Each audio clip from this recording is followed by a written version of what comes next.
இன்னைக்கு நான் பட்டிமன்றம் முன்னாடி நான் கைத்தல நினைக்கனை பாட போறேன்.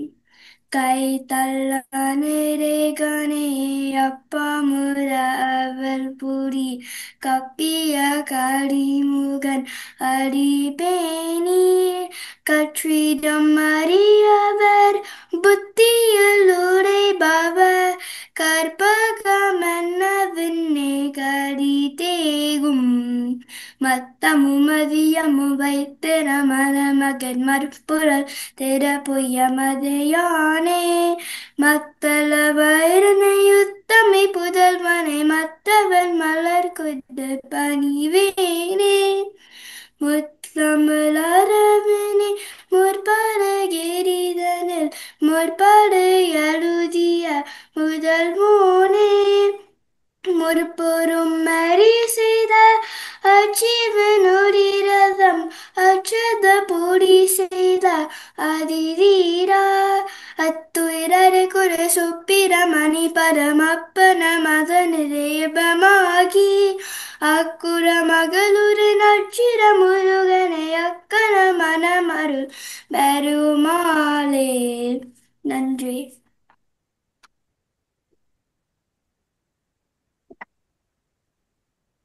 உலகெங்கும் வாழும் தமிழ்ச் சமூகம் அனைவருக்கும் எங்களது இனிய ஆசிரியர் தின நல்வாழ்த்துக்கள். நம்ம ஒவ்வொரு நிகழ்ச்சியிலையும் நம்ம ஒரு சிறப்பான தலைப்போட நம்ம எல்லாரும் உங்களை சந்திக்க வந்திருக்கோம். அந்த வகையில் இன்றைக்கு நடக்கும் நிகழ்ச்சிக்கு நம்மளுடைய டாலஸை சார்ந்த 4 அற்புதமான பேச்சாளர்கள் உங்களுக்காக காத்துட்டு இருக்காங்க. அவர்களுடைய கருத்துக்களை பகிர்ந்துக்க வந்திருக்காங்க. அதே சமயம் ஆசிரியர் தினம், இந்த ஆசிரியர் தினத்தை பற்றி சுருக்கமாக சொல்லணும்னா எழுத்தறிவித்தவன் இறைவன் ஆவான் அப்படின்னு சொல்லுவாங்க. அந்த எழுத்தறிவிக்கும் ஒரு ஆசானின் தலைமையில் ஒரு பட்டிமன்றம் நடப்பது எப்பயுமே சிறப்பாக இருக்கும்.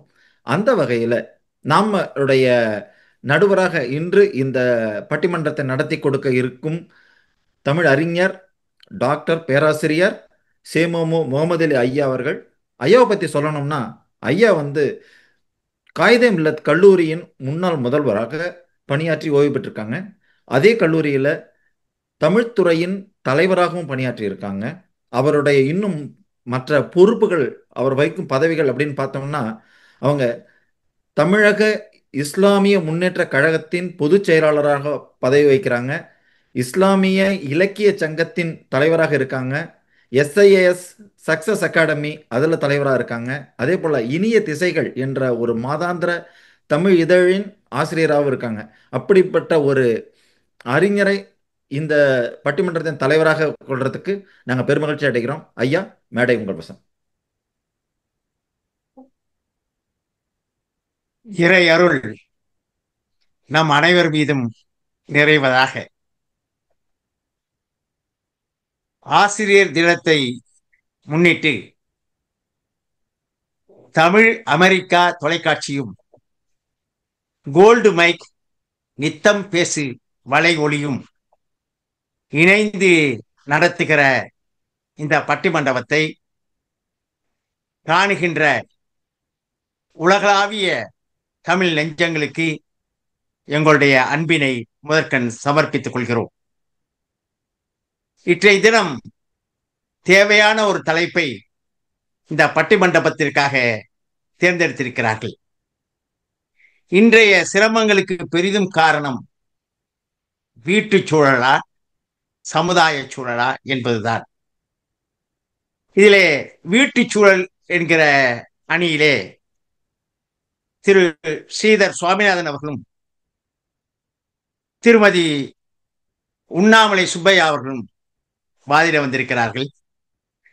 சமூக சூழலே என்கிற அணியிலே திரு ஹரிஹரன் மீனாட்சி சுந்தரம் அவர்களும் திருமதி சுபாசினி தினகரன் அவர்களும் இங்கே வாதிட வந்திருக்கிறார்கள். அருமை அன்பர்களே, தமிழர்கள் தங்களுடைய இரு கண்களாக காதலையும் வீரத்தையும் கருதினார்கள். காதலும் வீரமும் தமிழருடைய இரு கண்கள். இவை இரண்டும் குறியீட்டு சொற்கள் தான். பல மொழிகளிலே எழுத்துக்கும் சொல்லுக்கும் மட்டும்தான் இலக்கணம் சொல்லியிருப்பார்கள். தமிழ் மொழியிலோ பொருளுக்கும் இலக்கணம் சொல்லியிருக்கிறார்கள். மனிதனுடைய மன உணர்வுகளை இலக்கணப்படுத்திய பெருமை தமிழுக்கு உண்டு. அந்த வகையிலே ஈரமும் வீரமும் நிறைந்த வாழ்க்கையை அகம் என்றும் புறம் என்றும் இரண்டாக பிரித்து வைத்தார்கள் தமிழர்கள். அகம் என்பதனுடைய குறியீட்டு சொல் தான் காதல், புறம் என்பதின் குறியீட்டு சொல் தான் வீரம். அகம் என்பது இல்லத்தையும் குறிக்கும், உள்ளத்தையும் குறிக்கும். இல்லத்தில் ஆற்ற வேண்டிய கடமைகள், உள்ளத்தில் ஏற்படுகிற உணர்வுகளை எடுத்துச் சொல்கிற நிலை, இவற்றையெல்லாம் அகம் என்று அக வாழ்க்கையாக பிரித்து வைத்தார்கள். அதே மனிதன் வீட்டிற்கு வெளியே வந்துவிட்டால் இந்த சமுதாயத்திற்கு ஆற்ற வேண்டிய கடமைகள், இந்த சமுதாயத்திலே இருக்கிறவர்கள் இந்த மனிதனுக்கு ஆற்ற வேண்டிய கடமைகள், இவற்றையெல்லாம் சொல்லுவதை புறம் என்று சொன்னார்கள். ஆக இந்த அகம் புறம் இரண்டிலுமே கால ஓட்டத்திற்கு ஏற்ப சிரமங்கள் மாறி மாறி வந்திருக்கின்றன. மரத்தில் இருந்த மனிதன், குகையில் வாழ்ந்த மனிதன், இன்றைக்கு கூட கோபுரத்தில் வாழ்ந்தாலும் கூட அரிஸ்டாட்டில் சொல்லுவார், man is A social animal. அவன் தானாகவே வாழ முடியாது, மற்றவர்களோடு சார்ந்துதான் வாழ வேண்டும். வீடாக இருந்தால் மனைவி மக்களோடு, பெற்றோரோடு, உற்றார் உறவினர்களோடு அவன் இணைந்துதான் வாழ வேண்டும். புறம் என்று சொன்னால் அது அலுவலகமாக இருந்தாலும் அரசு துறைகளாக இருந்தாலும் அத்தனையும் சார்ந்துதான் இவன் வாழ்க்கையை ஓட்ட வேண்டும். ஆகவே காலத்திற்கு ஏற்ப ஏற்ப சிரமங்கள் மாறி இருக்கலாம், ஆனால் சிரமப்படுகிற மனிதனுடைய நிலை மாறவில்லை. சிரமம் இருந்து கொண்டுதான் இருக்கிறது. ஆகவே வீட்டு சூழலிலும் சிரமம் இருக்கிறது, சமூக சூழலிலும் சிரமம் இருக்கிறது. இந்த இரண்டில் எது பெரிதும் இருக்கிறது, அதுதான் இன்றைய பட்டிமன்ற வாதம். இப்பொழுதே நான் வீட்டு சூழலை குறித்தோ அல்லது சமூக சூழலை பற்றியோ கருத்துக்களை சொன்னால் வாதிடுபவர்கள் ஆக நடுவரே சொல்லிவிட்டார் என்று சொல்லிவிட்டார்கள். ஆகவே அதற்குள்ளே நான் போக விரும்பவில்லை. விவாதத்தை நேரடியாக தொடங்குவோம். முதலிலே வீட்டு சூழலே என்கிற அணியிலே வாதிட வருகிறார் திரு ஸ்ரீதர் சுவாமிநாதன். இவர் மதுரையைச் சேர்ந்தவர், பிஇ பட்டதாரி, ஐடி நிறுவனத்திலே இயக்குநராக பணியாற்றிக் கொண்டிருக்கிறார். அப்படி இருந்தும் கூட அமெரிக்க தமிழ் பள்ளிக்கூடத்திலே முதல்வராகவும் இருக்கிறார். ஏறக்குறைய 10 ஆண்டுகள் தமிழ் ஆசிரியராகவும் இருந்து தமிழை பயிற்றுவித்திருக்கிறார், கற்பித்திருக்கிறார். நிறைய வானொலி, தொலைக்காட்சி மற்றும் நிகழ்ச்சிகளை தொகுத்து அளித்திருக்கிறார். சிறந்த பட்டிமண்டப பேச்சாளர், அது மட்டுமல்ல தன்னார்வ பணியாளர். கல்வி தொண்டிலே தன்னை முழுமையாக அர்ப்பணித்துக் கொண்டு வாழ்கிற நல்ல மனிதர் அந்த தமிழ் மாமணி ஸ்ரீதர்.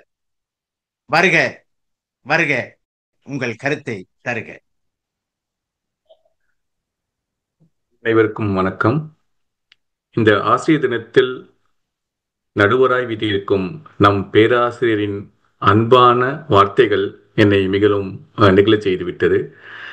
இது போன்ற ஒரு வாழ்த்து எங்களை மேலும் ஊக்குவிக்கும், மேலும் தன்னார்வ பணியையும் ஆசிரியர் பணியையும் செய்ய தூண்டும் என்பதால் மிக மிக நன்றி கூறிக்கொண்டு, இந்த பட்டிமன்ற வாய்ப்பளித்த தமிரிக்கா டிவிக்கும் வலையொலி நிர்வாகத்திற்கும் நன்றி கூறிக்கொண்டு என்னுடைய உரையை துவங்குகின்றேன். பட்டிமன்றத்தின் தலைப்பு இன்றைய பிரச்சனைகளுக்கு காரணம் வீட்டு சூழலா சமூக சூழலா? இப்போ நம்முடைய வீடு அப்படின்னு வரும்போதே மனைவி, நம் குழந்தைகள், கூட்டு குடும்பமாக இருந்த பெற்றோர்கள், இதுதான் நம்முடைய வீடு இல்லைங்களா? இந்த வீட்டில் நமக்கு ஏதேனும் ஒரு பிரச்சனை அப்படின்னா அவங்களுடைய தான் நம்ம இணைந்து வாழ வேண்டியிருக்கும். இன்றைக்கு சமூகம் அப்படின்னாலே உண்மையான சமூகம் ஒன்று, இரண்டாவது சோஷியல் மீடியா என சொல்லப்படும் இந்த ஃபேஸ்புக், இன்ஸ்டாகிராம், ட்விட்டர் போன்ற பிற விஷயங்கள். இப்போ நமக்கெல்லாம் வந்து அந்த சோஷியல் மீடியாவில் ஏதோ ஒரு பிரச்சனைகள் வருது, டென்ஷன் வருது அப்படின்னா என்ன பண்ணுறோம்? ஐயாட்டே கூட கேட்கலாம், ஐயா வாட்ஸ்அப் இருக்குது, இன்ஸ்டாகிராம் இருக்குது, ஃபேஸ்புக் இருக்குது, இதில் வந்து நீங்கள் அனைத்துலையும் இருக்கீங்களா இல்லை சிலவற்றில் மட்டும் இருக்கீங்களா ஐயா?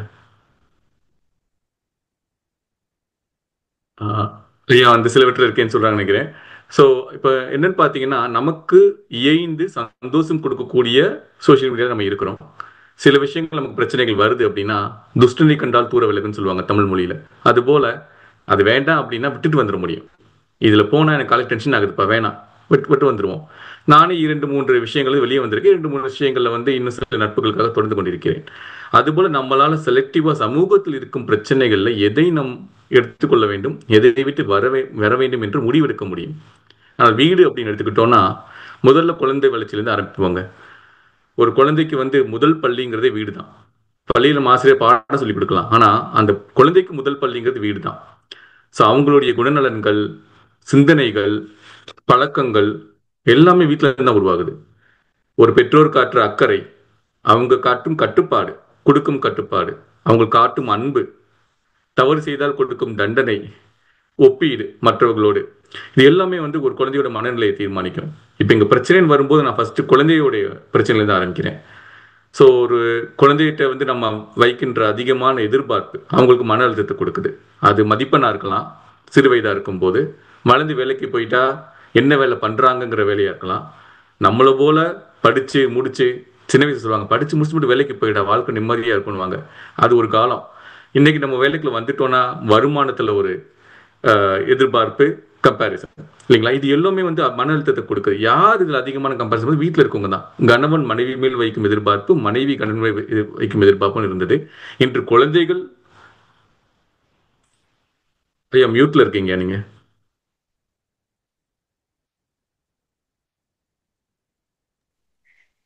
வீட்டிலே வருகிற நச்சரிப்புன்னு சொல்றீங்க. மறைமுகமா அப்படி சொல்லிடலாங்கய்யா.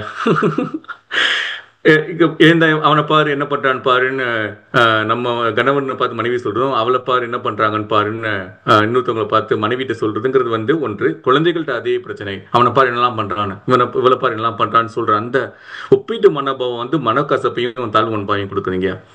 என்னுடைய தந்தை அல்லது உங்களுடைய பேராசிரியர் பணி காலத்துலலாம் பார்த்தீங்கன்னா ஒரு அலுவலகத்தில் சேர்ந்தீங்க அப்படின்னா அந்த அலுவலகத்தில் என்ன பிரச்சனைகள் தான் சமாளிச்சுட்டு நீங்கள் அதுக்குள்ளேயே வண்டி ஓட்ட வேண்டியிருக்கும். அங்கே இருக்கிற ஆசிரியர் பணியாக இருக்கலாம், இல்லை என் தந்தை போல போக்குவரத்து துறையில் ஏற்ற பணியாக இருக்கலாம். ஆனால் அது வந்து ரிட்டைர்மெண்ட் அப்படிங்கிற அந்த ஓய்வு காலம் வரைக்கும் செக்குமாடு மாதிரி வாழ்ந்தவங்கய்யா. அதுதான் சொல்லுங்க.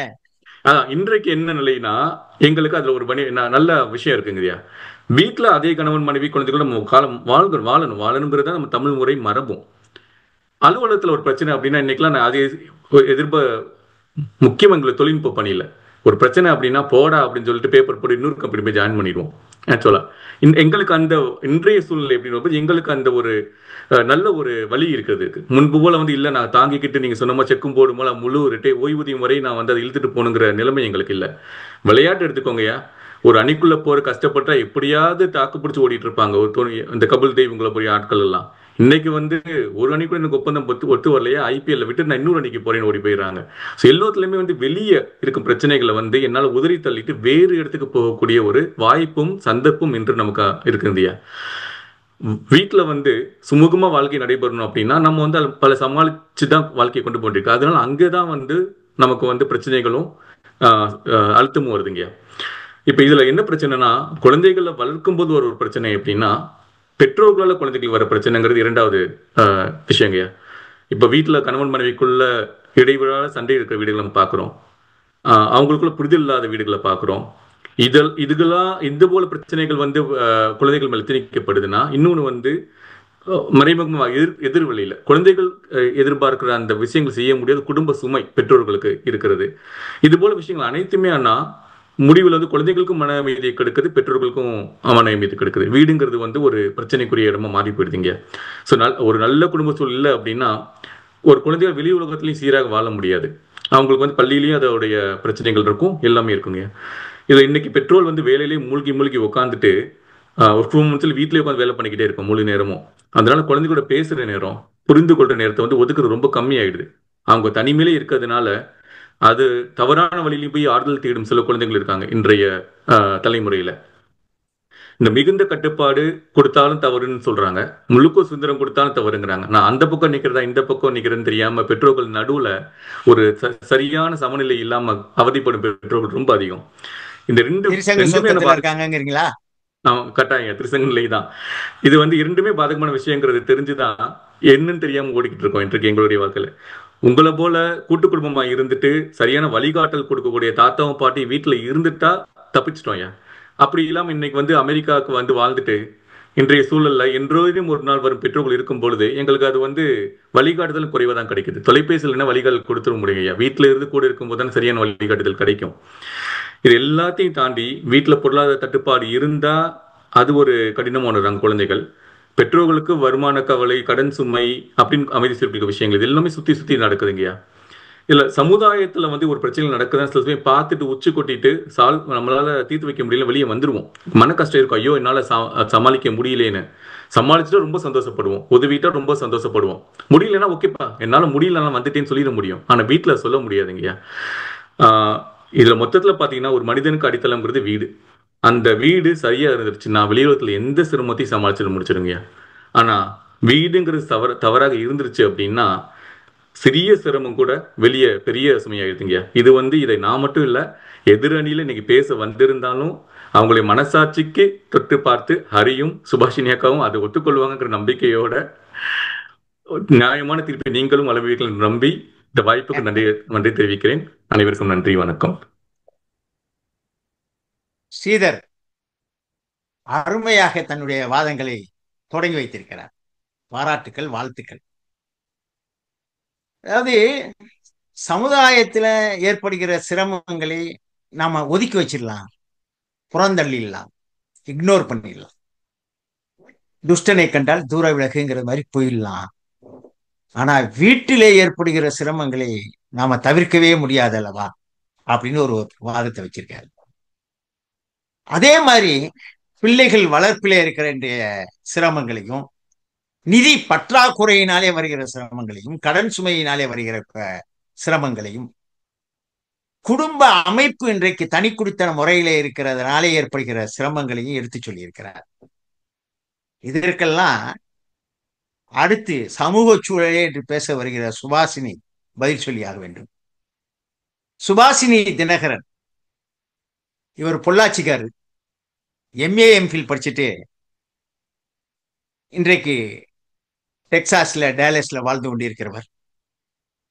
மெட்ரோபிளெக்ஸ் தமிழ் சங்கத்தினுடைய மேனாள் துணைத் தலைவர், இன்டர்நேஷனல் இர்விங் கிளப் அதனுடைய வைஸ் பிரசிடென்ட், தமிழ்நாடு ஃபவுண்டேஷன் அதுல youth director, FeTNA Tamil Theni Texas ஜோனலுடைய கோஆர்டினேட்டர். ஆனா இதற்கெல்லாம் மேலாக அவர் ஓர் ஆசிரியை, தமிழ் பள்ளி ஆசிரியை, நிகழ்ச்சி தொகுப்பாளர். அதாவது எம்டிஎஸ் ரேடியோவில் நிகழ்ச்சி தொகுப்பாளராக இருந்திருக்கிறார். யூடியூப் ஸ்பாட்லைட் வித் சுபா என்கிற நிகழ்ச்சியை நடத்தி கொண்டிருக்கிற மிகப்பெரிய நிகழ்ச்சியாளராக இருக்கிறார். சிறந்த பட்டிமன்ற பேச்சாளரும் கூட. உண்மையிலேயே நமக்கு கிடைத்திருக்கிற ஓர் இலக்கிய சுடர் தான் சுபாஷினி. இலக்கிய சுடரே, சுபாஷினியே வருக, உங்கள் கருத்துக்களை தருக. அனைவருக்கும் வணக்கம். ஐயா வந்து என்னை ரொம்ப மிகைப்படுத்தி பேசியிருக்காரு. அந்த அளவுக்கு எனக்கு நீங்க நினைச்சுக்காம ஒரு தொடக்க பேச்சாளராகவே நீங்க வச்சுக்கலாம். இப்பதான் நாங்களும் ப்ரொஃபஷனலா இல்லாட்டியும் நாங்க கத்துக்கிட்டுதான் இருக்கோம். ரொம்ப நன்றிங்க ஐயா உங்க வார்த்தைகளுக்கு. பட்டிமன்றத்துக்குள்ள போயிடலாம். ஓகே. எண்ணமும் செயலும் ஒருங்கிணைந்து நல்வாழ்க்கை வாய்த்திட முத்தமிழை வணங்கி அரங்கத்தில் நீதி தழுவாதவராக அமர்ந்திருக்கும் நம் நடுவர் முனைவர் திரு சேமு முகமது அலி ஐயா அவர்களுக்கும், அணியாக பிரிந்து நிற்கும் நம் தோழமைகளுக்கும், தமிழ் அமெரிக்கா தொலைக்காட்சி நேயர்களுக்கும், கோல்டு மைக் நித்தம் பேசு நேயர்களுக்கும் வணக்கத்தை சொல்லிக்கொண்டு, இன்னைக்கு பட்டிமன்ற தலைப்பு என்னங்கிறது ஐயாவும் சொல்லிட்டாரு. நம்ம எதிரணியில பேசின தம்பி அவரும் கிளியரா சொல்லியிருக்காரு. என்னன்னா, இன்றைய சிரமங்களுக்கு, அது நம்ம குறிப்பிட்டு பார்க்கணும், இன்றைய சிரமங்களுக்கு பெரிதும் காரணம் சமூக சூழலா, வீட்டு சூழலா. முதல் பேச்சாளர் பேசிட்டு போகும்போது வீட்டு அவர் சூழல்ல தான் சிரமத்தை பிரச்சனை. தான் மட்டும்தான் சொன்னாரு. பெரிதும் ஆமா சிரமம் அதை சொல்லணும்ல. ஆமா, இந்த பட்டிமன்றம் முடிச்சுட்டு போய் சுட சுட தோசை வாங்கி சாப்பிடுவாரு. அதெல்லாம் மறந்துடுவாரு. இப்ப என்னமோ சிரமத்தை மட்டும் சொல்லிட்டு போயிருக்காரு. அதுவும் அவங்க குடும்பத்துல இருக்கிற ஒரு 3-4 பேரை மட்டும் குறிப்பிட்டு சொல்லியிருக்காரு. அப்பவே தெரியுது அவர் எவ்வளவு சுயநலமா யோசிக்கிறாருன்னு. வீட்டை விட்டு வெளியே இன்னும் தம்பி வரவே இல்லை. வந்தாதான் தெரியும் எவ்வளவு பிரச்சனை இருக்குன்னு. இன்னைக்கு 24 மணி நேரத்துல ஒரு 6 மணி நேரம் 7 மணி நேரம் தான் நம்ம வீட்டுல இருக்கிறோம். மத்த நேரம் எல்லாம் நீங்க உங்களுக்கே தெரியும், என்னைக்கு எப்படா நீங்க தப்பிச்சு போலான்னு தான் பாப்பீங்க வீட்டை விட்டு. அப்ப போகும்போது நம்ம இப்ப சந்திக்கிற சவால்கள் ஆகட்டும், அலுவலகத்துக்கு போறீங்க, அங்க ரொம்ப சுமூகமா இருக்கா? போன உடனே தெரியும். மீட்டிங்ல ஸ்டோரி சொல்லணும் ஃபர்ஸ்ட், கரெக்டா? அதை சொல்லி முடிச்ச உடனே எந்த இமெயில் வரப்போகுது, எந்த சேட்ல என்ன வரப்போகுதுன்னு ஒரு பதட்டத்தோட தான் உட்காந்துருப்பாங்க ஐயா. இது எல்லாம் மறந்துட்டு என்னமோ வீட்டுல அவங்க வீட்டுக்காரம்மா நச்சரிக்கிறத பெரிய பிரச்சனை, குழந்தைங்க இது வேணும் அது வேணும்னு கேட்கறது பெரிய பிரச்சனைங்கிறாரு. இதையெல்லாம் நம்ம சமாளிச்சிடலாம். வீட்டு பிரச்சனையில என்ன இருக்க போகுது? கணவன் மனைவி சண்டை இருக்கும், மனக்கசப்பு, இந்த மாதிரி பினான்சியல் ப்ராப்ளம்ஸ் இதுதான் இருக்கும். அதை நம்ம பெரியவங்க, வீட்டு பெரியவங்களை வச்சு நம்ம சமாதானப்படுத்தி கடந்து போயிடலாம். ஆனா சமூக பிரச்சனை அப்படியா எங்கய்யா? நம்ம யாரை கூப்பிட்டு கேட்கறது? தனியா போராடுறதா? யாருக்கிட்ட சொல்றது? சில விஷயங்களை நம்ம வெளியவே சொல்ல முடியாது. அந்த மாதிரி பிரச்சனைகள் நிறைய நம்ம பார்த்துட்டு தான் இருக்கோம். நம்மளுக்கு நேர்றதோ இல்லையோ, மத்த இடத்துல நம்ம அந்த மாதிரி கதைகளையோ செய்திகளையோ நம்ம படிச்சுட்டு தான் இருக்கோம். அதனால இப்போ நம்ம முதல்ல நான் பேசணும்னு நினைக்கிற டாபிக் குழந்தை நல பாதுகாப்பு. அது இன்னைக்கு பெரிய கேள்விக்குறியா இருக்கு. குழந்தைங்க பிறந்து வளர்ந்து அம்மா அப்பாவையும் வீட்டையும் விட்டு பிரிஞ்சு முதல்ல எங்க போவாங்க ஐயா? பள்ளிக்கூடத்துக்கு தான். அங்க போய் கிட்டத்தட்ட அவங்க 10 மணி நேரம் நம்மள பிரிஞ்சிருக்காங்க. அங்க பாதுகாப்பு இருக்கான்னு கேட்டீங்கன்னா எல்லாருமே நெஞ்சு தொட்டு சொல்லணும், பாதுகாப்பு கிடையாது. அந்த குழந்தைக்கு என்ன நடக்குது ஏது நடக்குதுங்கிற ஒரு பதைப்போட தான் நம்ம அன்றாடம் நம்ம இருக்கோம். ஸ்கூல்ல இருந்து ஒரு இமெயில் வந்துச்சுன்னு வச்சுக்கோங்களேன், அது எவ்வளோ மனப்பதட்டத்துக்கு நம்மள ஆளாக்குன்னு நம்மளுக்கு தெரியும். அதை நான் அனுபவிச்சவங்களுக்கு தெரியும். அதனால பெத்த மனசு இல்லையாமா, அதனால கொஞ்சம் கூடவே கவலைப்படும். சிலதை குழந்தைங்களே தனியா எதிர்கொண்டு அவங்க அதைய நம்ம கிட்ட பகிரவும் முடியாம, அவங்களுக்குள்ளயும் வச்சுக்க முடியாம அந்த மாதிரி செய்திகளும் நம்ம பாக்குறோம். சோ அந்த பாதுகாப்புங்கிறது சமூகத்துல பெரிய பிரச்சனையா தான் இருக்கு. அடுத்தது, குழந்தைங்க படிக்கணும். ஸ்கூலுக்கு போனா அதை படிக்கணும் படிக்கணும் படிக்கணும், படிச்சது மறக்க கூடாது. எக்ஸாம்ல இப்போ 10th வந்துட்டா 500 மார்க்குக்கு 2 மார்க் தான் கம்மியாகணும். +2 வந்துட்டா ஒரு 4 மார்க் கம்மியாகணும். அப்பதான் நீ டாக்டர் இன்ஜினியர்னு சொல்லி சொல்லி சொல்லியே அந்த குழந்தைக்கு மன உளைச்சலை கொடுக்கறது யாருங்க ஐயா?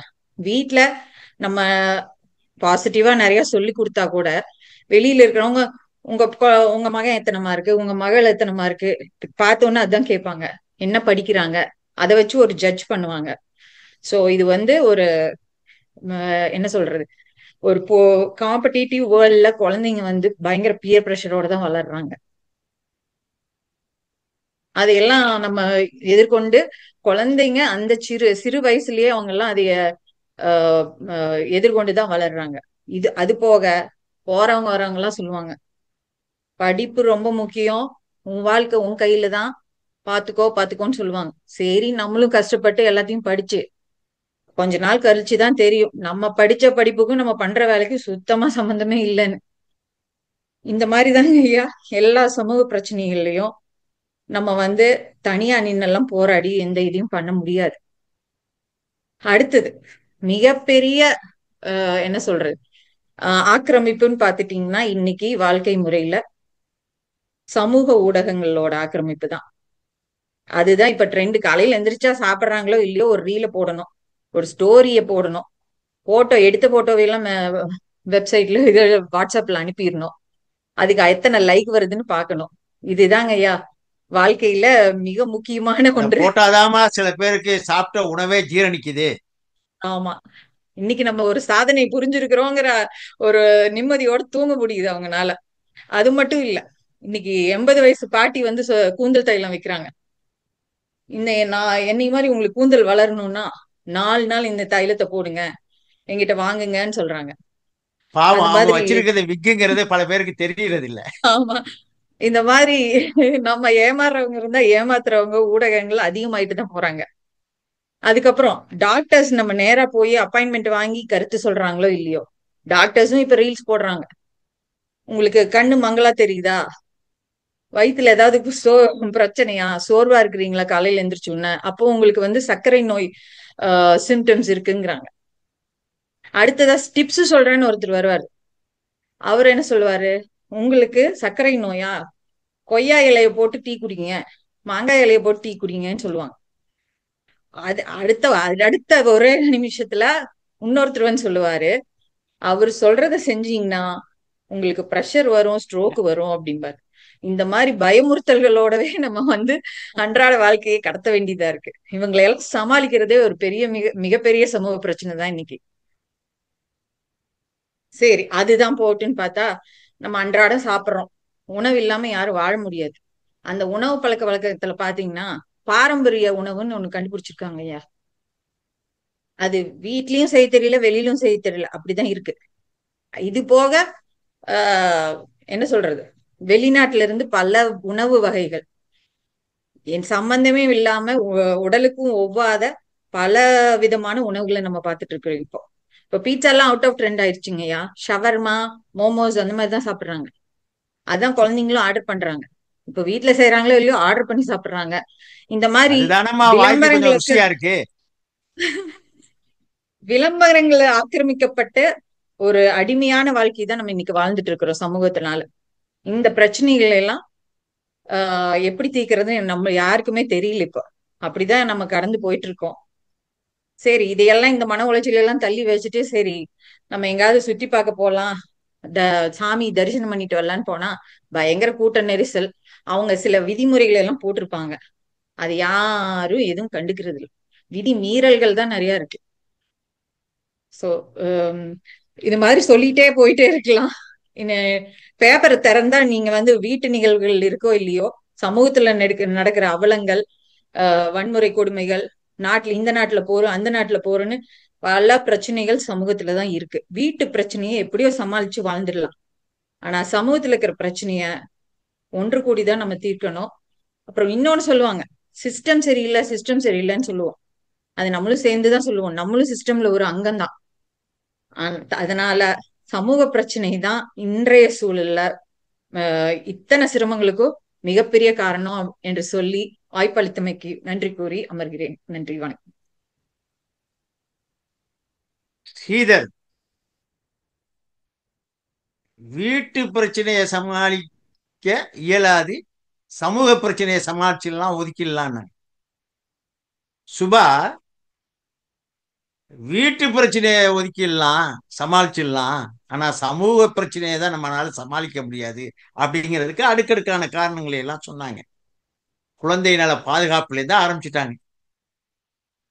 அப்புறம் திருமணத்திலிருந்து, சமூக ஊடகங்களுடைய ஆக்கிரமிப்புல இருந்து, உணவு பழக்க வழக்கத்தில இருந்து, சமூக அவலங்கள், போர்கள், வன்முறைகள், இவற்றையெல்லாம் எடுத்து அடுக்கடுக்கா சொல்லி இவ்வளவு சிரமங்களும் நம்மளால தவிர்க்க முடியாதுங்கிற கருத்துக்களை வச்சு பெரிதும் சிரமத்துக்கு நம்மை ஆளாக்குவது சமூக சூழல் தான் சொல்லியிருக்காங்க. இதை மறுக்க வருபவர் திருமதி உண்ணாமலை சுப்பையா. உண்ணாமலை சுப்பையா காரைக்குடிக்காரவங்க. ஆனால் அவர்கள் படித்தது வளர்ந்தது எல்லாமே சென்னையிலே தான். MS படித்து முடித்து விட்டு இன்றைக்கு ஒரு வங்கியில சூப்பர்வைசராக மிகச் சிறப்பாக பணியாற்றி கொண்டிருக்கிறார். கவிதையிலே ஈடுபாடு, வரலாற்றிலே ஈடுபாடு, பெயிண்டிங் அதிலே ஈடுபாடு, இப்படி பல்வேறு துறைகளிலும் விற்பனராக இருப்பதற்கு பெரும் முயற்சியை மேற்கொண்டிருக்கிறார். வானொலி நிகழ்ச்சியாளராகவும் இருக்கிறார். வாங்க பேசலாம் என்கிற நிகழ்ச்சியில புகழ் பெற்றவர். உண்ணாவின் குரலில் அதை கேட்பதற்கே ரசிகர்கள் நிறைய இருக்கிறார்கள். சிறந்த மேடை பேச்சாளர், பட்டி மண்டப வீராங்கனை. இவர் வானொலி நிகழ்ச்சியாளராகவும் இருக்கிறார். பல்வேறு நிகழ்ச்சிகளிலே தொகுப்பாளராக இருந்திருக்கிறார். வளர்ந்து வருகிற நல்லதொரு இலக்கிய தென்றல் நம்முடைய உண்ணாமலை சுப்பையா. அந்த இலக்கிய தென்றல் இப்போது சுபாவுக்கு பதில் சொல்ல இதோ வருகிறார். வணக்கங்க ஐயா, உங்கள் வார்த்தைக்கு மிக்க மிக்க நன்றி. உலகெங்கும் உள்ள அனைத்து தமிழ் உள்ளங்களுக்கும் தமிழ் அமெரிக்கா சார்பாகவும் கோல்ட் மைக் நித்தம் பேசு வலையொலி சார்பாகவும் வணக்கம். இன்றைய சிரமங்களுக்கு பெரிதும் காரணம் வீட்டு சூழலே சமூக சூழலே. நம்ம பட்டிமன்ற தலைப்பு எதிரணியில வந்து சுபா பேசினாங்க. அவங்க பேசிட்டாங்க. இதுக்கப்புறம் பேசுறதுக்கு வேற இன்னொரு ஆள் வராங்க. சுபா வந்து வாங்க பேசலாம்ங்கிறவங்கள்ட்டயே ரொம்ப பேசுறாங்க. ஐயா, குடும்பம்னா 3-4 பேரை பத்தி தான் சொன்னாங்க. சுயநலமா பேசினாங்க அப்படின்னாங்க. அதாவது சுயநலம் கிடையாது. ஒரு பழமொழி சொல்லுவாங்க, தனக்கு மிஞ்சிய பிறகுதான் தானமும் தர்மமும். அப்ப முதல்ல நான் எங்க குடும்பத்தை பார்த்துக்கிட்டு தான் நான் சமூகத்தை பார்க்க முடியும். எனக்கு குடும்பம் தான் ஆணி வேற. குடும்பம் வேற பிரச்சனையா இருக்கும் போது இது எப்படி தரமா இருக்கு? இவங்க சொல்றது பில்டிங் ஸ்ட்ராங் பேஸ்மெண்ட் வீக்ன்ற மாதிரி இருக்கு. நாங்க என்ன சொல்ல, பேஸ்மெண்ட்டை ஸ்ட்ராங் பண்ணாதான் எங்களுக்கு பில்டிங் ஸ்ட்ராங்கா வரும்ன்றோம். அதை புரிஞ்சுக்காம சுபா என்ன பிரச்சனைன்றாங்க. சமூகத்துல பிரச்சனை யாரு கேட்பானாங்க? ஐயா, சமூகத்துல பிரச்சனைனா போலீஸ் வரும், ஆர்மி வரும், அப்புறம் பக்கத்து வீட்டுக்காரனாச்சும் வந்து என்ன பிரச்சனை எதுன்னு கேட்பாங்க. நெய்பர்ல இருந்து யாராவது வராங்க. வீட்டுக்குள்ள பிரச்சனைனா அம்மா அப்பா கிட்ட போய் சொன்னாலே என்ன சொல்லுவாங்க? புருஷன் பொண்டாட்டி பிரச்சனை, உங்களுக்குள்ள பேசி சமாளிச்சுக்கோங்க, 4 செவத்தை விட்டு வெளியில வரக்கூடாதுன்னு. யாரு வருவா? இவங்க வந்து சொசைட்டில பிரச்சனைனா கேட்கறதுக்கு யாரு வருவாங்களா? சொசைட்டில பிரச்சனைனா சோசியல் மீடியால இருந்து எல்லாரும் வருவாங்க. வீட்டுக்குள்ள பிரச்சனைனா தான் ஒரு பிள்ளையும் வராது. சுபா வந்து பேசுறாங்க. பிரஷர் மனிதனுடைய, அதாவது பிரஷர்ன்றாங்களே, எப்படிங்க அந்த பிரஷர் ஆரம்பிக்குது? சுபா என்ன சொன்னாங்க? சொசைட்டி பிரஷர்னாங்க. சொசைட்டி பிரஷரை நீங்க ஏங்க காதுல எடுக்கிறீங்க? நீங்க உங்க வீட்டுல பிள்ளைங்க மேல பிரஷரை திணிக்காமையா இருக்கீங்க? நாம என்ன சாதிச்சுக்கோன்றதை நம்ம மறந்துடுவோம். நாம நம்ம பிள்ளைங்களை பார்த்து, அந்த பிள்ளைய பாத்தியா 10 வயசு தான் ஆகுது, அது பார் தங்க பதக்கம் வாங்கிட்டு வந்திருக்கு, நீனும் தான் இருக்கியே. நம்ம பிள்ளைங்களை திட்ட மாட்டோம். இப்ப பிரச்சனை எங்கேருந்து வருது? வீட்டுல இருந்து வருது. இப்படி சுபா பேசினதுக்கு கவுண்டர் அடிச்சுக்கிட்டே போலாம். சோசியல் மீடியா பத்தி பேசினாங்க. ஐயா, இந்த சோசியல் மீடியால அதாவது வந்து ஒரு காயின் எடுத்துக்கிட்டீங்கன்னா அதுக்கு தலையும் இருக்கு, வாலும் இருக்கு, இரவும் இருக்கு, பகலும் இருக்கு. ஒரு தினம் எடுத்துக்கிட்டீங்கன்னா இரவு பகல், சூரியன் சந்திரன் எல்லாத்துக்குமே 2 முகங்கள் இருக்கு.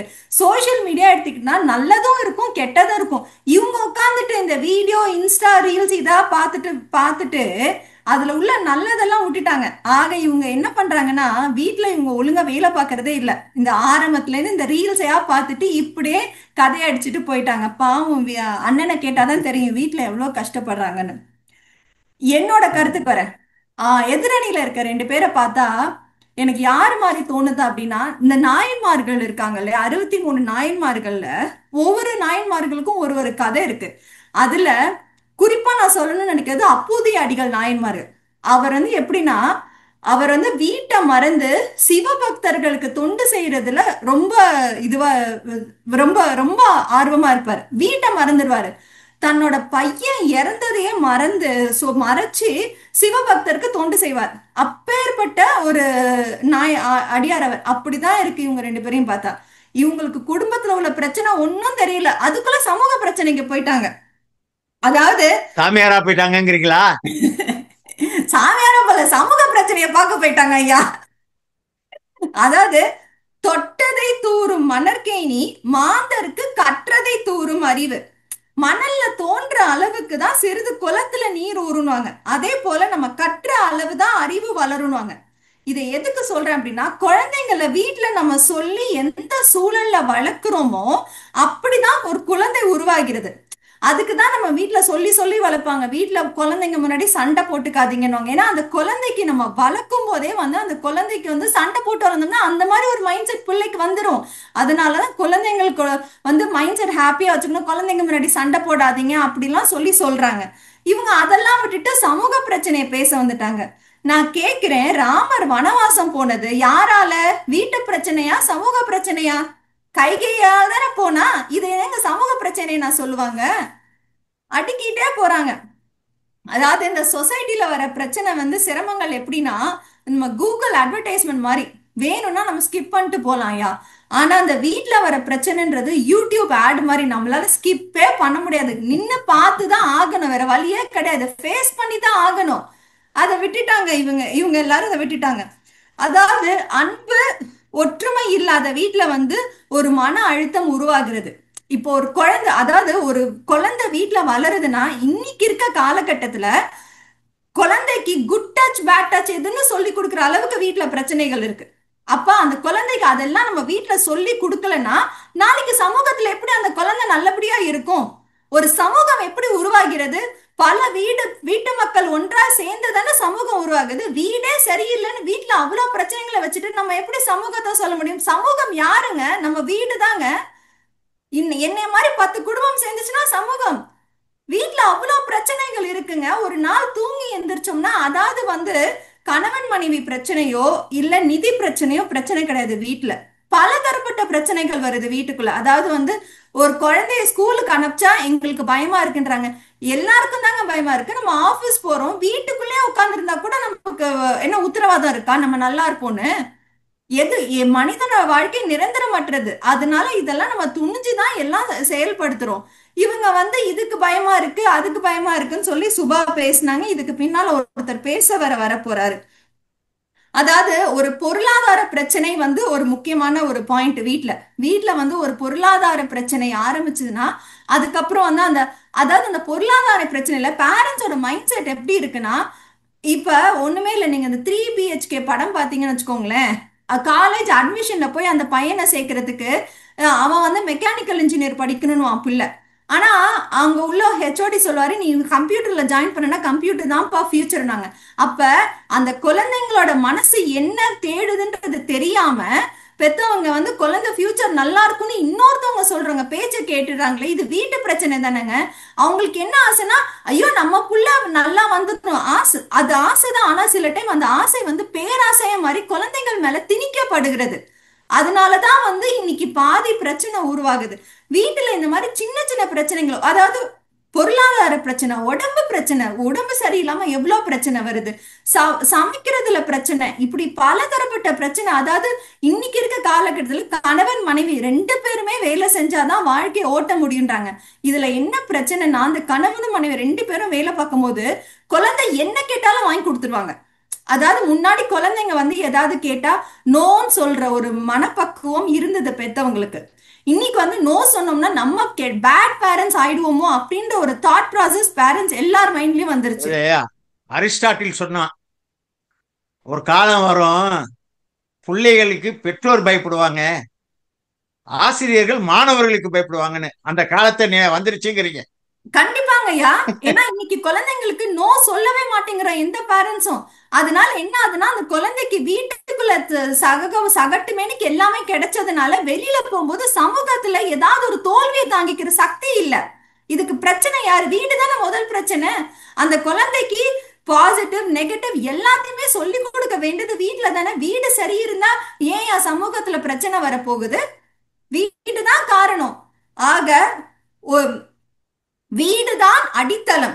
அடித்தளம் குலைந்தால் சுவர்களை குறையில் சொல்ல முடியுமா? அதுதான் என்னோட வாதம். ஆக இன்னைக்கு இருக்க சிரமங்கள்ல ரொம்ப பெருசா இருக்கிறது வீட்டு பிரச்சனையா இருக்கிறது வீட்டு சூழல் தான். வீட்டு சூழல் சரியா இருந்தா சமூக சூழல் தானா சரியாகும். ஆக வீட்டு சூழல் தான் சிரமம் என்று கூறி வாய்ப்பளித்த அனைத்து உள்ளங்களுக்கும் நன்றி பாராட்டி விடைபெறுகின்றேன். நன்றி, வணக்கம். உண்ணாமலை மிக சிறப்பாக தன்னுடைய வாதங்களை எடுத்து வைத்திருக்கிறார். குடும்பம் தான் ஆணி வேறு. ஐயா நீங்க சமூகத்தை இதை பத்தியே பேசிட்டு இருக்கீங்க. பில்டிங் ஸ்ட்ராங்கா இருந்து என்ன பிரயோஜனம்? பேஸ்மெண்ட் வீக்கா இருந்துச்சுன்னா. அதனால பேஸ்மெண்ட் வீடு தான் ஸ்ட்ராங்கா இருக்கணும். அங்கதான் சிரமங்கள் நிறைய இருக்கு, பிள்ளை வளர்ப்புல இருக்கு அப்படின்னு சொல்லி அப்பூதி அடிகள்ல இருந்து ராமாயணத்துல இருந்து எல்லாத்தையும் அப்படியே உதாரணங்கள்லாம் காட்டினாங்க. சிறப்பாக இருந்தது. நம்ம மற்ற சமூக ஊடகங்கள்ல எல்லாம் ஸ்கிப் பண்ணிட்டு போயிடலாம். ஐயா வீட்டு பிரச்சனையில ஸ்கிப் பண்ண முடியாது, சிரமங்கள் அதிகம் அப்படிங்கிறத எடுத்து சொல்லியிருக்காங்க. இவங்களுக்கு பதில் சொல்ல வருகிறார் ஹரிஹரன் மீனாட்சி சுந்தரம், ஈரோட்டுக்காரு. எம்சிஏ படிச்சுட்டு ஐடி நிறுவனத்துல ப்ராஜெக்ட் டைரக்டரா இருக்கார். அதாவது இங்க எல்லாமே பாத்தீங்கன்னா ஐடில இருக்கிறவங்க, அந்த நிறுவனத்துல வேலை செய்யறவங்க தான் இருக்காங்க. உண்மையிலே அதுல ஸ்ட்ரெஸ் அதிகமா இருக்கும்னு சொல்லுவாங்க. ஆனா அந்த ஸ்ட்ரெஸ் எல்லாம் இந்த தமிழின் மீது இருக்கிற காதலினாலே அவர்கள் அவற்றையெல்லாம் தகர்த்து எறிந்து விடுகிறார்கள் என்று நான் நினைக்கிறேன். இவரு கூட சிறந்த பட்டிமன்ற பேச்சாளர், நிறைந்த தமிழ் பற்றாளர். மிகப்பெரிய சிறப்பு என்னென்ன, மன வளக்கலை ஆசிரியர், யோகா தியானம் இவற்றையெல்லாம் கற்பிக்கிறவர். ஆக இவர் ஓர் வாழ்வியல் வசந்தம். இந்த வாழ்வியல் வசந்தம் இப்போது உண்ணாமலைக்கு பதில் சொல்ல வரட்டும். நாம் சுவாசிப்போம். அனைவருக்கும் வணக்கம். வாய்ப்பளித்த தமிழ் அமெரிக்க டிவி, கோல்டு மைக், நித்தம் பேசு வானொலிக்கும் முகமது அலி ஐயா அவர்களுக்கும் முதற்கண் வணக்கத்தை தெரிவித்துக் கொள்கிறேன். தலைப்பு வந்து ரொம்ப சிறந்த தலைப்பு. ஒவ்வொருத்தரும் ஒவ்வொரு பார்வையில் அவர்களுடைய பார்வைகளை பேசினாங்க. பில்டிங் எல்லாம் ஸ்ட்ராங்காக தான் இருக்குது, ஆனால் ஃபவுண்டேஷன் வீக்காக இருந்தால் என்ன பண்ணுறது அப்படின்னு சொல்லி எல்லாம் ஒன்றா பேசினாங்க. அவங்களுடைய இதுக்கே வரேன். அவங்க எங்களுக்காக தான் பேசினதாக தான் இருந்தது. ஏன்னா 3BHK இதில் படத்தில் சொன்னாங்க, காலேஜ் வந்து ஜாயின் பண்ணும்போது அப்பா கொண்டு போய் பையனை சேர்த்துறது கம்ப்யூட்டர் சயின்ஸ் இது பண்ணுறாரு. கம்ப்யூட்டர் சயின்ஸ் தானே சேர்த்திருக்கணும், வீட்டில் ஒழுங்காக இருந்திருந்தா. யாருன்னே தெரியல, அவர்கிட்ட போய் பணத்தை கொடுத்து சேர்த்துறாங்க. அவர் சொல்கிறாரு இல்லை ஐடி தான், அது வந்து ஐடி தான் சாரி மெக்கானிக்கல் சேரணும்னு போயிருப்பாங்க. சம்மந்தம் இல்லாத ஒருத்தர் அவர் சொல்றதை நம்பி இல்லை ஐடிக்கு தான் ஆப்பர்ச்சுனிட்டி அம்பானி ஐடியே சேருப்பானு ஏன் சேர்த்துனாங்க அப்படின்னு அவங்க சொன்னது எனக்கு புரியல. அது சமூகமா இல்ல வீடா? பிரச்சனை எல்லாம் வீட்டுக்கு வருது, ஆனா பிரச்சனை எங்க ஆரம்பிக்கிறதுங்கிறது தான் எங்களுடைய கேள்வி. இன்றைய சூழல்ல இன்றைய பிரச்சனைக்கு காரணம் எங்க, பெரிதும் காரணம் எங்க இருக்கு? எல்லாமே நாங்க வீட்டை விட்டு வெளியில இருக்கோம், இல்ல துறவரத்துல இருக்கிறோமா? எல்லாருமே இல்லறத்துல இருக்கக்கூடியவங்க. ஆனா பிரச்சனை எங்க ஆரம்பிக்குது, யார் ஏற்படுத்துகிறார்கள்? நிறைய இடங்கள்ல நீங்க சொன்னது குழந்தைங்களுக்கு குட் டச் பேட் டச் சொல்லிக் கொடுக்க வேண்டியது இருக்குன்னு. ஏன் சொல்லிக் கொடுக்க வேண்டியது இருக்கு? வீட்டுக்குள்ள இருக்கிற 4 பேருக்குள்ளதான் பிரச்சனை வருதா, இல்ல சமூகத்தில இருந்து வரக்கூடிய வெளியில வீட்டுக்கு வெளியில இருக்கிற பிரச்சனையினால வீட்டுக்குள்ள நீங்க குட் டச் பேட் டச் சொல்லி தரீங்களா? அப்ப பிரச்சனை வெளியில அதிகமா இருக்கு, செய்ய வேண்டிய வேலைகள் வீட்டுக்குள்ள இருக்கு. ஆனா நீங்க வீட்டுக்குள்ள செய்யற வேலையவே பிரச்சனையா பாக்குறீங்க. அப்ப உங்களுக்கு எப்படி நீங்க அதை சரி பண்ண முடியும்? இல்லையா? அப்ப சண்டை போடாத அமைதியா இருக்கணும்னு சொல்றீங்க.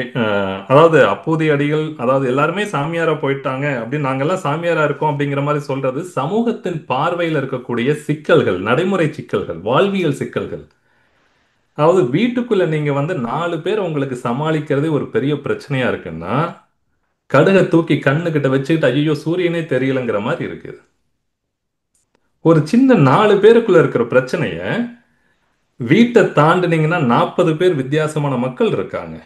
தெருவை தாண்டினீங்கன்னா 400 பேர் வித்தியாசமான மக்கள் இருக்காங்க. ஊரை தாண்டினீங்கன்னா மக்கள் மாதிரி மாக்கள் லட்சக்கணக்கில் இருக்கிறாங்க. இதற்குள்ள நம்ம வாழ்றதுக்கு, வாழ்வியல குழந்தைகளுக்கு சொல்லித்தர வேண்டியதுக்கு இந்த பிரச்சனைகள்லாம் இருக்கு. நீங்க எல்லாரும் பிரச்சனையை பத்தி சொல்லும் போது ஸ்ரீதரவும் ஒன்னாவும் பேசினது எல்லாமே சமூக வலைத்தளம்னு சொல்றீங்க. ஸ்விட்ச் ஆஃப் பண்ணிட்டீங்கன்னா வேலை முடிஞ்சது. நான் 5 வருஷமா நான் டிவியோ நியூஸோ எல்லாம் பிரேக்கிங் நியூஸ் எல்லாம் பாக்குறதில்ல. ஏன்னா பிரேக்கிங் நியூஸ் பார்த்து பார்த்தே நமக்கு பிரேக் ஆயிடுது, சிந்தனைகள் பிரேக் ஆயிடுது, சந்தோஷமான நிகழ்வுகள் பிரேக் ஆயிடுது. ஏன்னா எங்கேயோ ஒரு பக்கத்துல ஒரு குண்டு வெடிப்பு நடக்குது, ஒரு துப்பாக்கி சூடு நடக்குது. அமெரிக்கால 50 மாகாணங்கள் இருக்கு. ஒரு இடத்துல நடக்கக்கூடிய ஒரு துப்பாக்கி சூட்டுக்கு உங்களுக்கு எத்தனை கால் வருது, எத்தனை வாட்ஸ்அப் மெசேஜ், உங்களுக்கு ஒன்றும் பிரச்சனை இல்லையான்னு ஏன் வருது? ஸோ சமூகத்துல எங்கேயோ ஒரு நடக்கிறதுடைய பாதிப்பு நமக்கு நேரடியா வந்து தாக்குகிறது அதிகமாக இருக்கு இல்லையா? இன்னொன்னு ஒப்பீடு செய்யறோம் அப்படின்னு சொல்றது, ஏன் ஒப்பீடு செய்யறீங்க? யார் அந்த ஒப்பீட்டை ஏற்படுத்துறாங்க?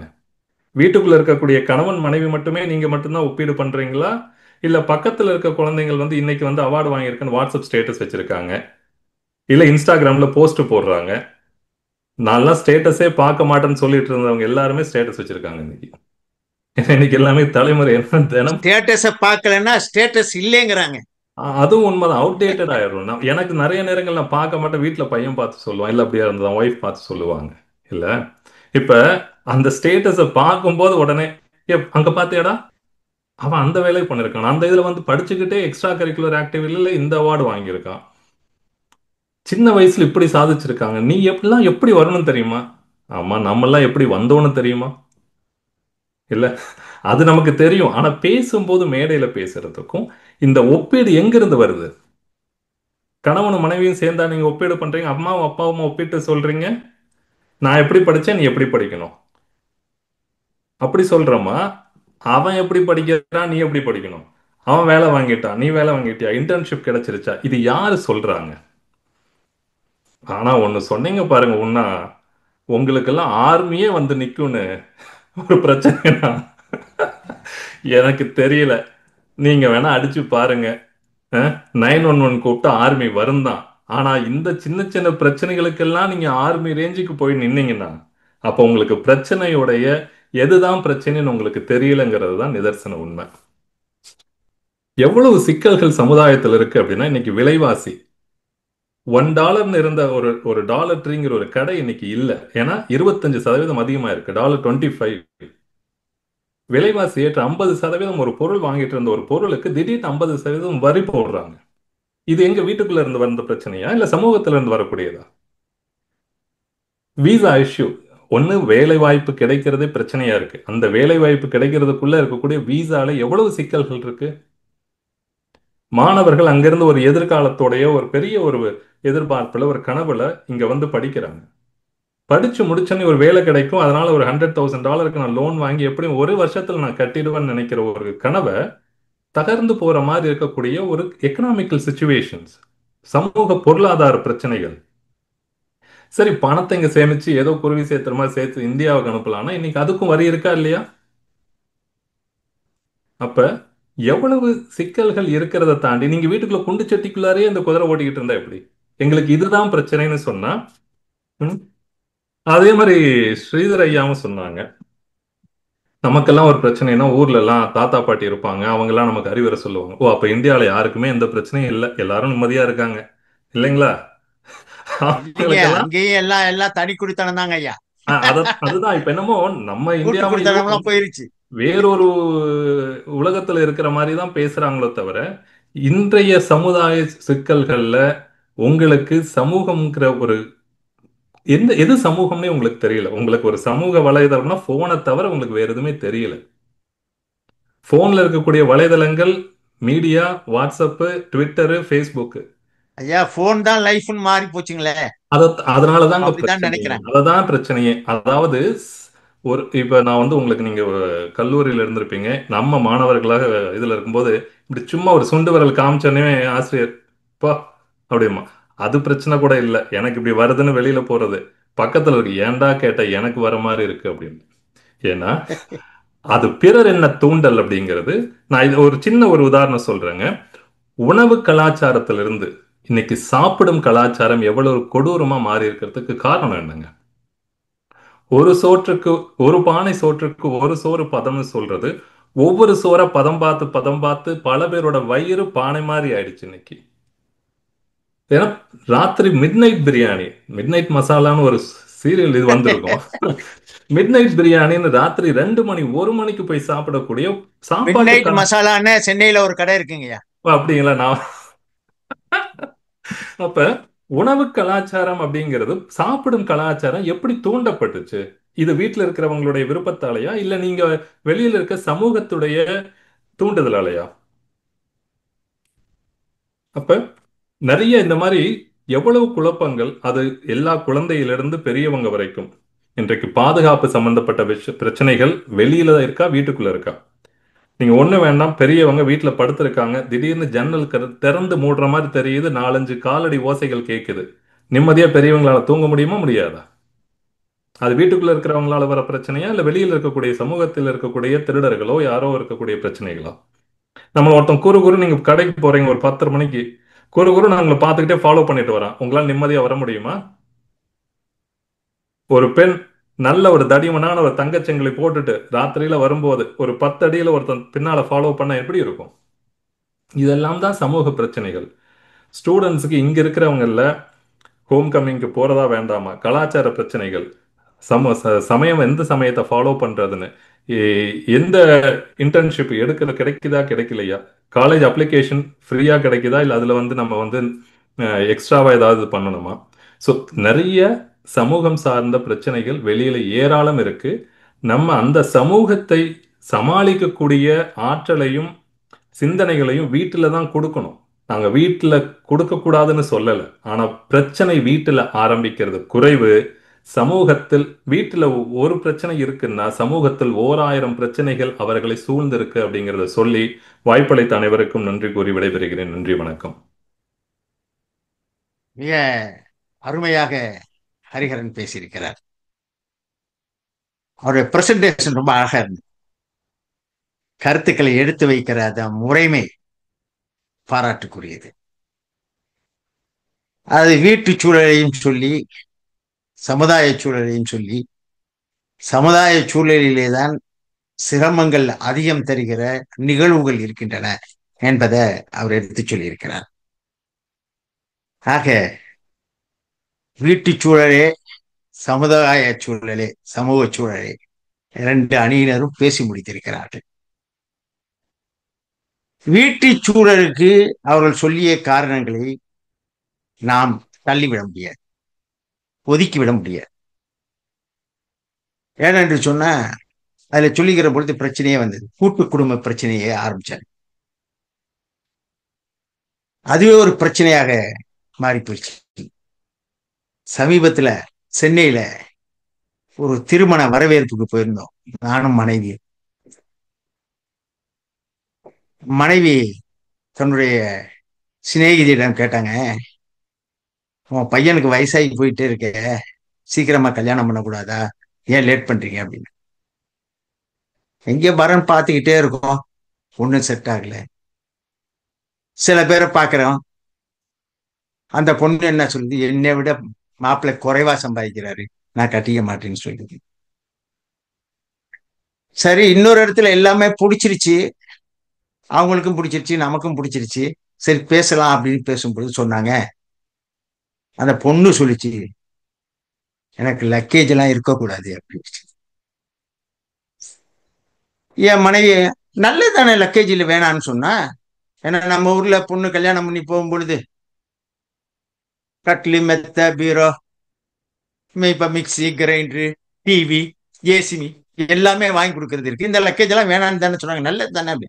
இல்லைங்க, அவங்க லக்கேஜ்ன்னு சொல்றது மாமனையும் மாமி, அதாவது தாயும் தகப்பனையும் லக்கேஜ் ஆக்கிக்கிற நிலைமைக்கு இன்றைக்கு வந்துட்டோம். அப்படி ஒரு கால சூழல் மாறி போயிடுச்சு. கூட்டு குடும்ப நிலையெல்லாம் சிதைந்து போய் இன்னைக்கு தனி குடித்தன நிலைக்கு வந்துட்டு. அதே மாதிரி உணவு உடை பிரச்சனை, உணவு சுத்தமா மாறிடுச்சு. சுபா சொன்னாங்க பாரம்பரிய உணவு பத்தி.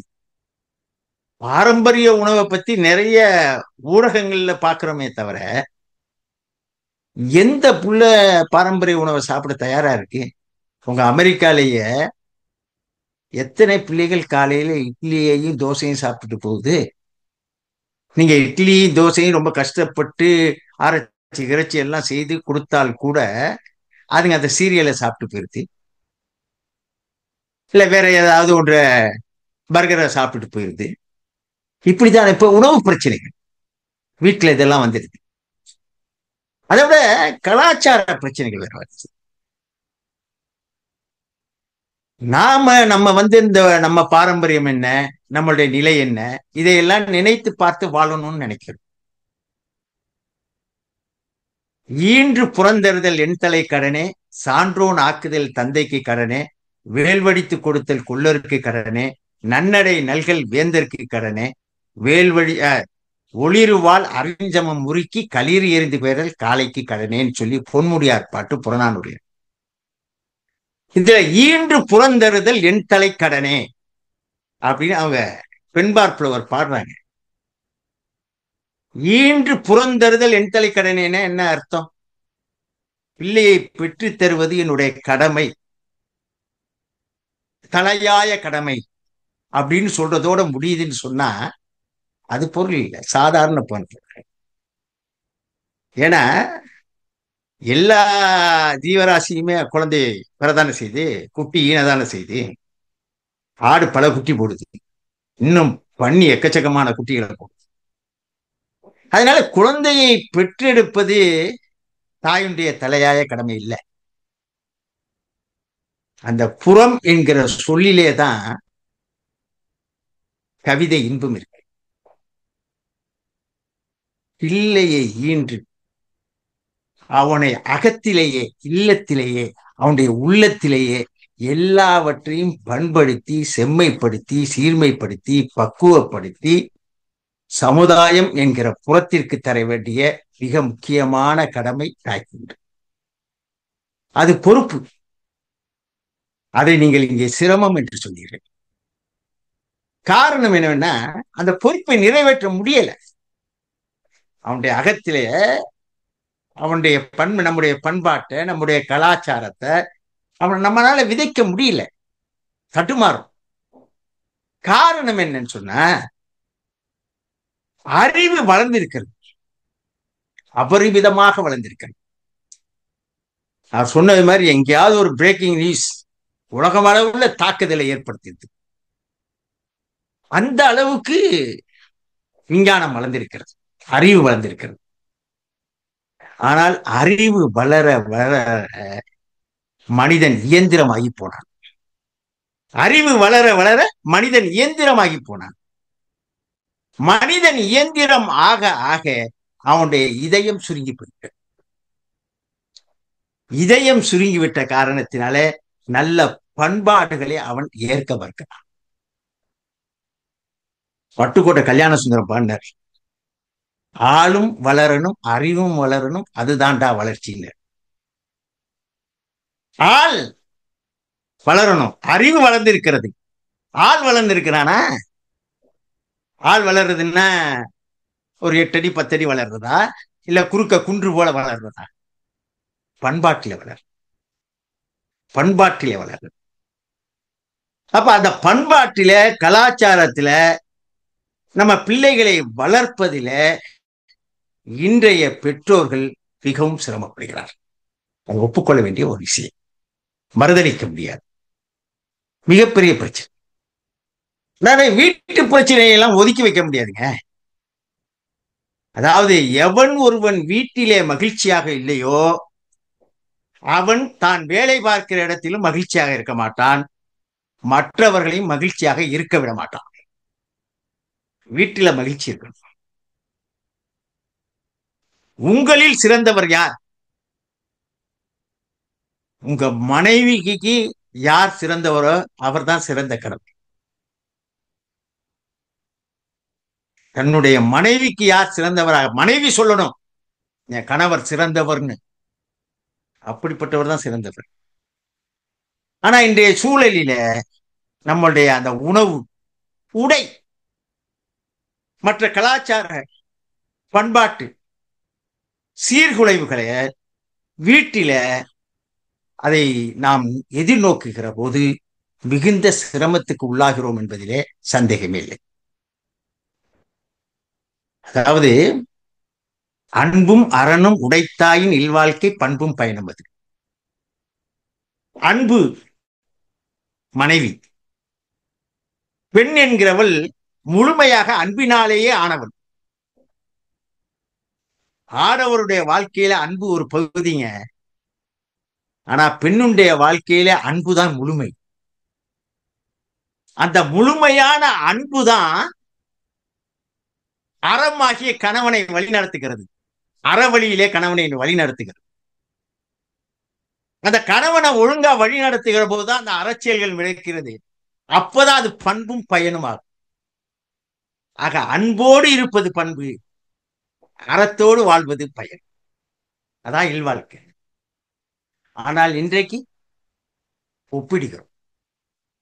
மனைவியே சொல்றா, நீங்க தான் சொன்னீங்க, அவன் இங்க பாரு, இங்க பாரு, இவனை பாரு, அவனை பாரு,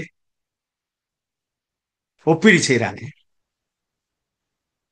ஆக நிறைய பிரச்சனைகளுக்கு என்ன காரணம் தெரியுமா? நாம் நிசமாக வாழாமல் நிழலாக வாழ்வதுதான்.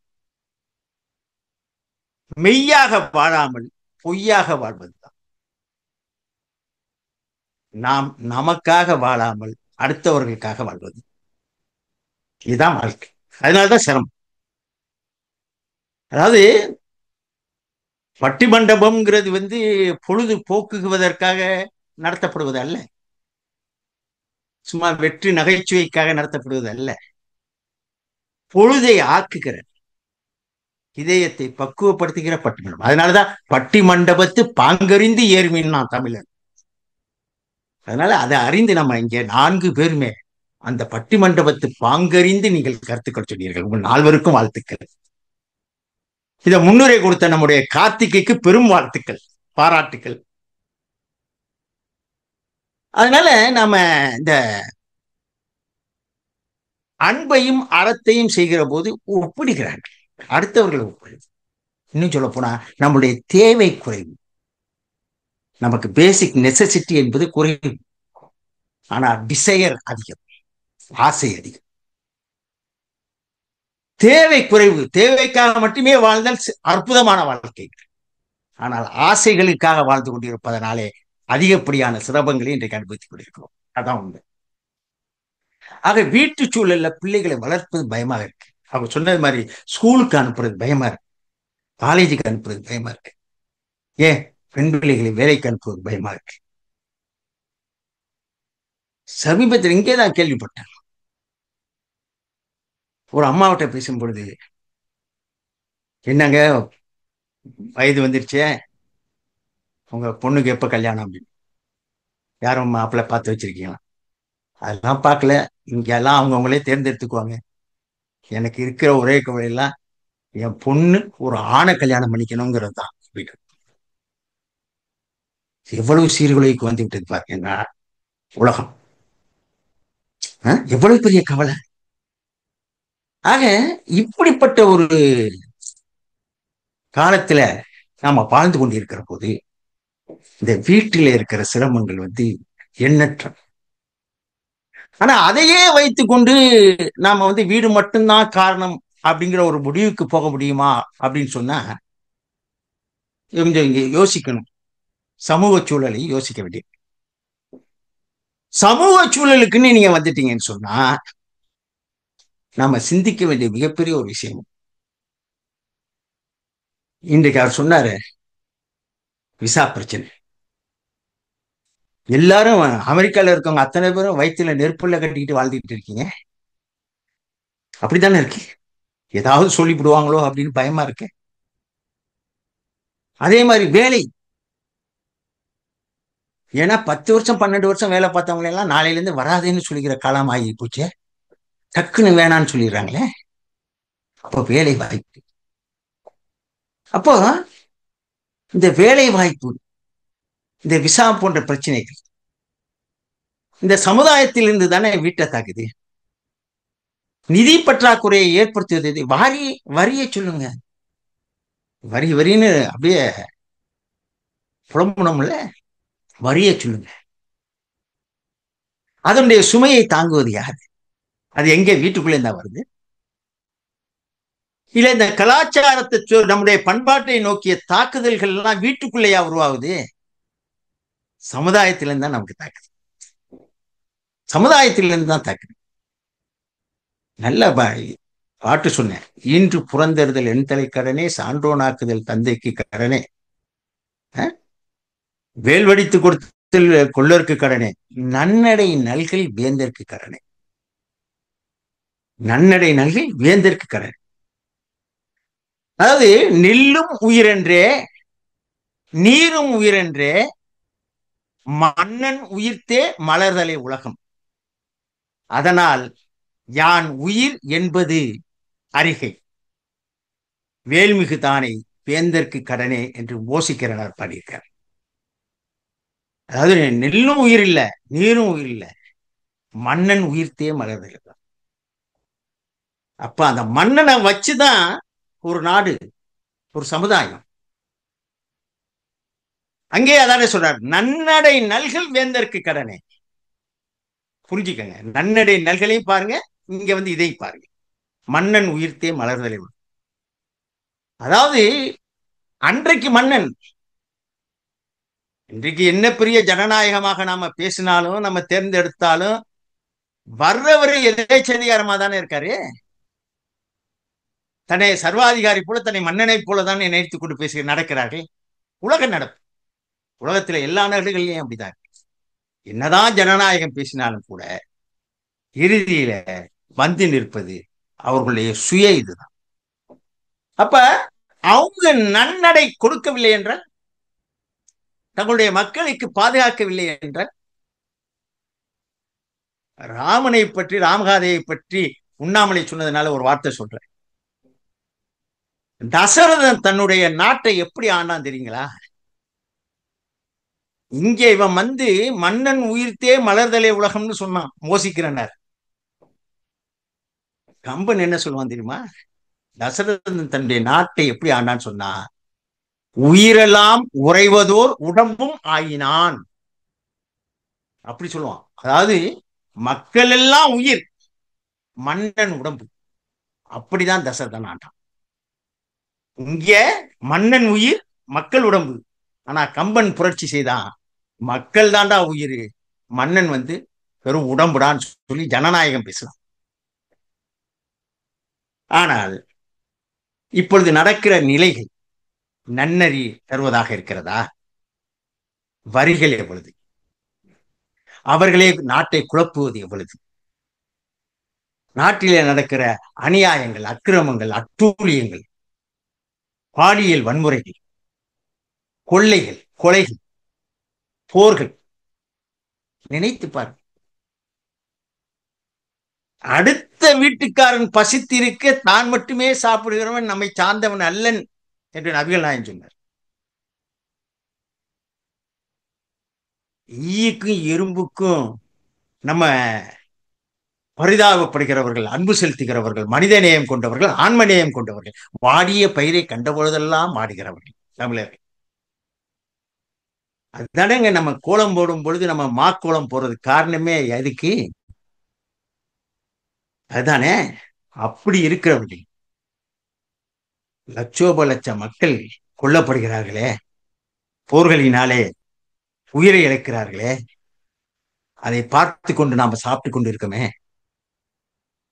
இப்படிப்பட்ட ஒரு கொடுமைகள் நடந்திருக்க சமுதாயத்துல. அப்போ சமூகத்தில நடக்கிற இந்த சூழல்கள் வீட்டு சூழலை காட்டிலும் அதிகமாகவே இருக்கு. அதான் உண்மை, அதுதான் உண்மை.